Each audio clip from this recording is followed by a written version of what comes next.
Hey, everybody, let me tell you about my good friend Carson Herline. The Wake Up to Wealth podcast is proud to be sponsored by Carson. Carson helped me build my family banking system. What I've seen Carson do for people, it gives them back their peace of mind.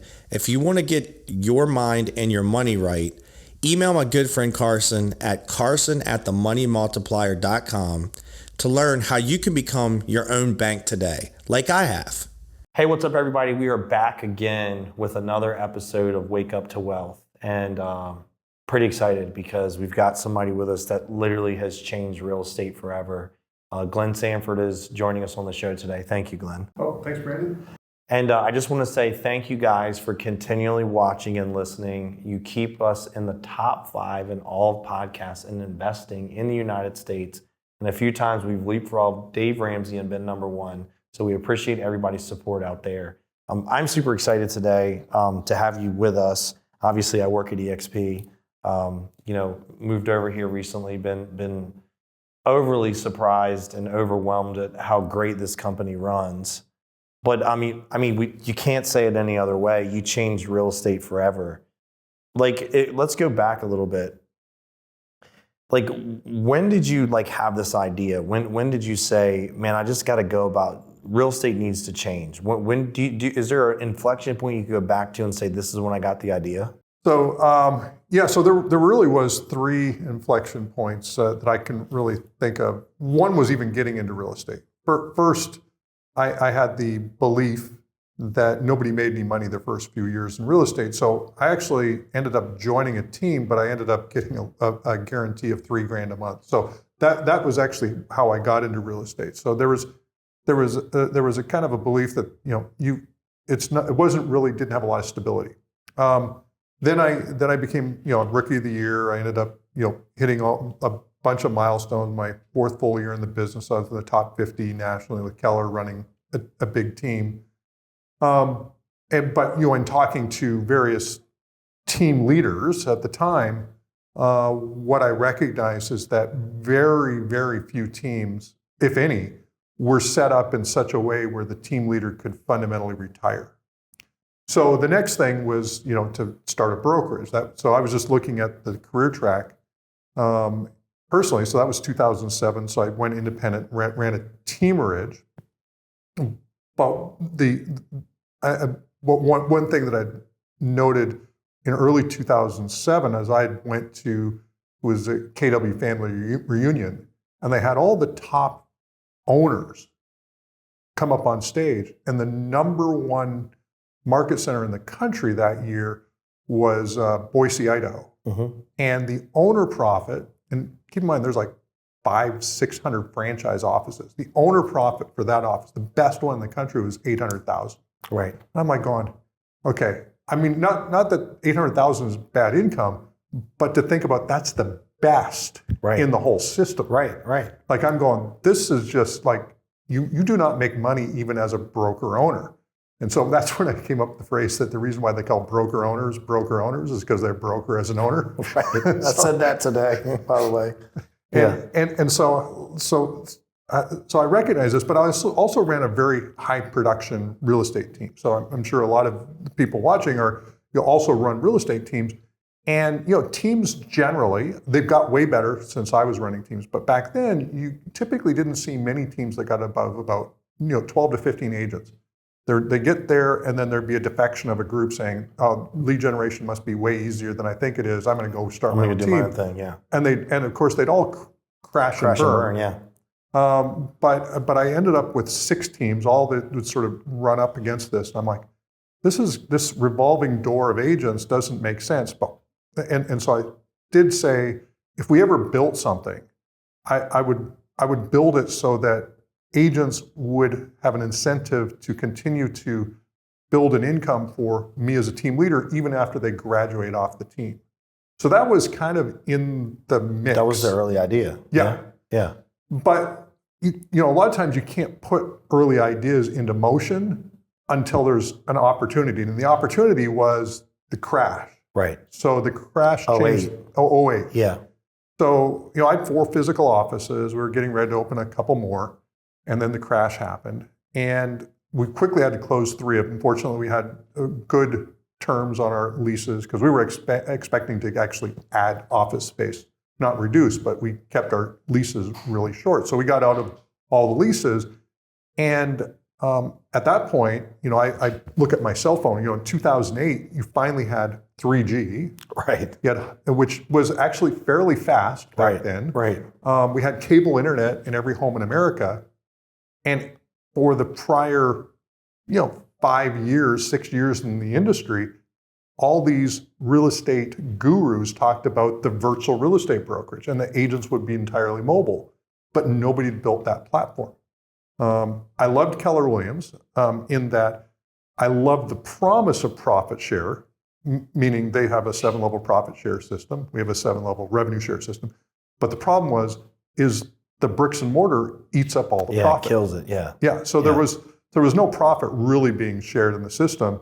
But I said, if we can get rid of the physical bricks and mortar, we can go entirely mobile, we can give agents a better split and cap, we can share a portion of that savings back with agents and brokers, the leadership. I really think that fundamentally the reason why we continue to win is because we're incenting 1099 independent contractors to take on the leadership and recruiting component that you can't scale through W-2 employment very well. Right.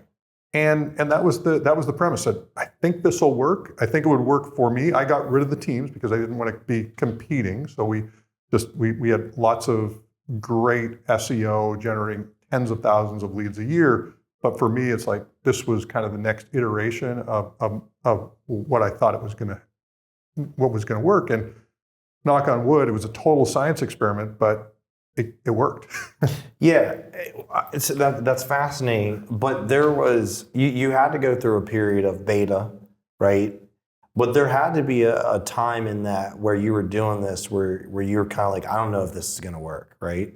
Like maybe your back got put against the wall, you're having some problems, right? Because it was it took some time before it caught on, right or wrong? Yeah.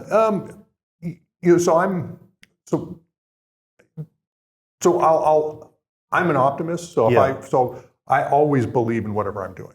So I'm sometimes to a fault. Yeah. And you don't know if you're right or wrong until you crash and burn. Right. So for me, I knew it had all the ingredients for people like me. Yeah. And I call myself a focus group of one to get excited about it. My back against the wall, like we burnt the boats. I told the team, if we're going to ask our agents to work 100% remote, we have to work 100% remote. And I went to the team late September. We launched the XP. And when was this? This is 2009. 2009. So late September, I said, you guys are taking your computers home with you. We're going to work entirely remote. This is going to work or it's not going to work. And if it doesn't work, we're all looking for work. So that was my motivational speech to the team. Right. And everybody showed up in our virtual office as avatars on October 6th, and we started just knocking it out. And we never had a month where we had fewer agents than we had the month before. We had 2 months where we had exactly the same number of agents. Yeah. But we grew, and I'd done my projections, and I knew that with the model that we had at that point in time, if we get to 300 agents, then we could be sustainable on that model. And so we worked at it, added agents every month, and a few years later, we're getting up into, really didn't even pass 300 agents till like 2014, 2013. So it took you from 2009 to 14 to get to 13 or 14, yeah. So it was a bit of a grind, right? And I had other small businesses around it that one of them, we were probably the #1 SEO team in the country. So we started to market SEO services to other agents around the country. We didn't want to because we were really good at it, but that's how we sell that, and then we funnel the money back in. Yeah, you got another profit center. Yeah. And so that we could get to some sort of scale, and then eventually the infrastructure got enough infrastructure got in place that, then we started to attract some people who saw what this infrastructure meant for their abilities to come and join us on the journey. And then, 2015 was the first, we went from 400 to 800 and 800 to 2,400, 2,400 to, 13 or 15, 16,000. So, I mean, we did this like super rocket ship. So you went 2,400 to how many? Like something like, 8,000. Yeah, 8,000. And that was in 12 months? That was in 12 months. So some stuff broke, I would imagine? Oh yeah, everything was broke. Like you anytime you double something in size every 6 to 9 months, like all the systems that used to work don't work anymore. So we were continually having to either break it early because we knew it would break, or it broke and we needed to fix it. So it was a lot of duct tape and baling wire. So looking back, did you ever think it would be as big as it is? I don't think I didn't know what the number would be because in my mind, at that point, we, as a single brokerage, no single brokerage had grown over about 40 or 50,000 agents, and almost all of those were done through acquisition. Right. So that was NRT, Berkshire Hathaway, Home Services, and then you had some organic growth, HomeSmart, and a couple others that got up into the 10,000 plus range. So for me, I was thinking, that anything over 10,000 was a home run. Right. And so that was a number I felt good about. But as we approached it fairly quickly, then in 2020, actually 2019, I think we went over. But by the time we got there, we knew that we were on this hockey stick, so we knew we were going way past it. But 10,000 was, for me, a number that, obviously still was a game changer in terms of just size. Yeah. Yeah. So obviously you probably learned, how many lessons, but if you could go back to, I know you could speak for hours on this, but what do you think is one of the biggest lessons you learned that was either in a failure or a pivot towards your success where you were like, I can tie something back to this decision I either made good or bad?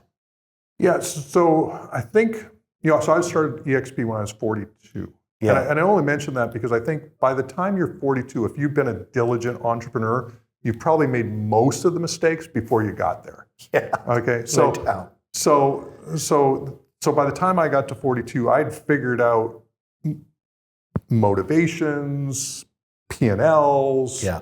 Like I'd figured out a lot of the stuff that would need to be in a successful startup. And it wasn't really a startup because it was really, 7 years in the making from the time I got into business till then.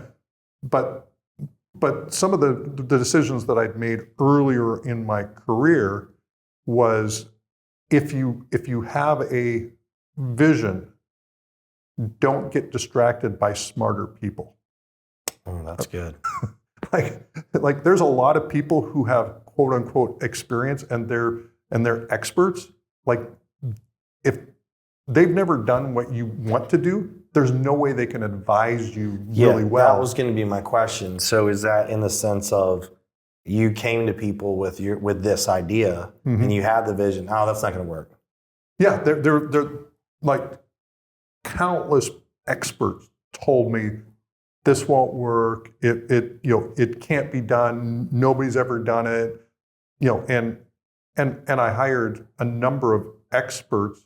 Really, I hired some experts really starting in around 2015, 16, and I figured out that I really wanted generalists, not experts. Now, there's certain you want some domain expertise. But you don't want, like, for me, having somebody who'd come from traditional large brokerage, like this just is so outside of their... They didn't understand. Yeah, they didn't get it. Yeah, so, they didn't get it. So we churned through a bunch of experts and then realized that we really needed generalists that were willing to be creative and learn on the go. Yeah.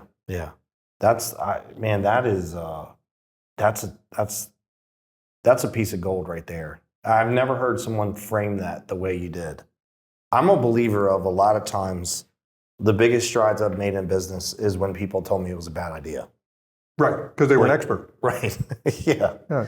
If you were to think about something, what do you think is the biggest mistake you made in growing this company? Well, some of it was hiring experts. Yeah. So certainly that ended up causing some challenges. I wouldn't say there's been a lot of like major mistakes. Yeah. But we've had definitely growing pains. Like we got early on in our history, we ended up getting somebody pulled the authority scam on our accounting team, and so we wired money to some scammer that we never got back. Yeah. And and there may have been some agents that were with us that we kept on too long, so because they caused us reputational damage and that type of thing. So they're just general stuff, but I think for the most part there wasn't any major mistakes. Now, it's stressful as hell building something to this scale. Big, yeah, 100%. The one thing I can tell you is that if you're doing something really radically different and people start to recognize that it's going to grow, there's a ton of people who will try to strip parts of it away from you. Sure. And try to take credit for it. Yeah. And even though they had nothing to do with it. Yeah. No, 100%. Do you think your answer to that is partly because number one, your outlook of being an optimist, and then number two of this whole thing was a beta until it wasn't? Yeah, well, we still talk about this still being in beta. Yeah. Because I think the idea is how do you continue to be a day one company? Right. Right. The moment that you're out of beta and your product is fixed, your product starts to get stale. Yeah. So, for me, I'm still every day playing with a new tool, technology, idea, brainstorm, and I'm a huge mind mapper. So I mind map like everything. Yeah. And now I would say because of AI, I'm not mind mapping as much because AI is now my sort of strategic business partner. Sure. But being able to take ideas and mix them together in unique ways that haven't been done before, at some level, everything's been solved by somebody else, but usually not in the thing you're trying to do. Mm-hmm. But if you can look at a different industry, just the other day I was just reading an article which they asked this to a business school student. So I don't know the exact, but what are the slaughterhouses in Chicago? What is gloss, quick drying gloss have to do? And what is the Singer sewing company and how they sold their sewing machines? What do they have in common?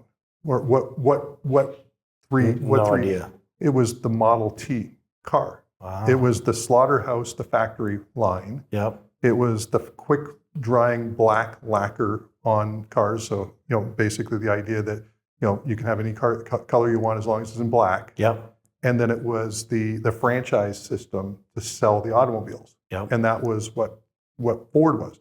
So he took three different things that were being done and combined it. And that's what created his massive success. Yeah. So for us, it's like, hey, the cloud's coming. Mm-hmm. So it's not like anybody didn't know it was coming. Right. So everybody, and Keller had already sort of proven up that profit share is a driver of attraction for agents. Right. People want to be included in, even if it's the illusion of profit, they like the idea of being involved.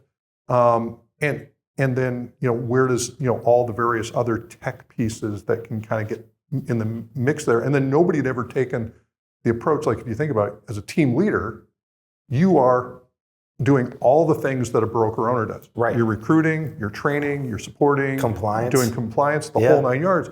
So why not turn all those things over to the people who are probably better at it than the broker owner? 100%. Yeah.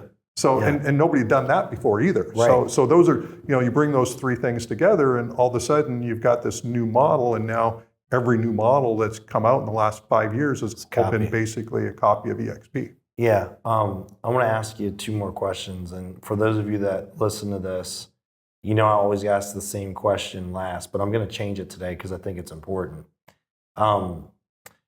So you said your vision, and obviously visions change, but did EXP as it exists today, maybe not by the numbers of scale, but does it look like what your original vision was? Generally speaking, Yeah. because the thing we were trying to solve for was the revolving door for agents for the teams, recognizing that agents are entrepreneurs and are attracted to ways to leverage their abilities through sort of a network marketing style comp plan of attracting other agents, other like-minded folks. So I think that all, I think most of it is actually very aligned with the original vision. Yeah. Last question I'll ask you. So, there's no, you can't debate this, right? Like, it's facts, it's data. So you changed real estate forever, right? You're it's cemented. It's your legacy. You've cemented a legacy. Think about how many people you've made wealthy, right? Agents, right? That never would have had this opportunity. Have you actually taken time to sit in the part of your legacy as you've changed real estate in the United States forever? Well, yes, I have. I work home office like everybody else. Yeah. And I think that the one significant benefit to that is it keeps me pretty humble relative to those who are sort of surrounded by a whole bunch of people in an ivory tower somewhere, telling them they're, whatever. Yeah. And so for me, I go to work every day like everybody else. My day really probably doesn't look that much different than your day. Now you might have an office or something, but the work's still the same.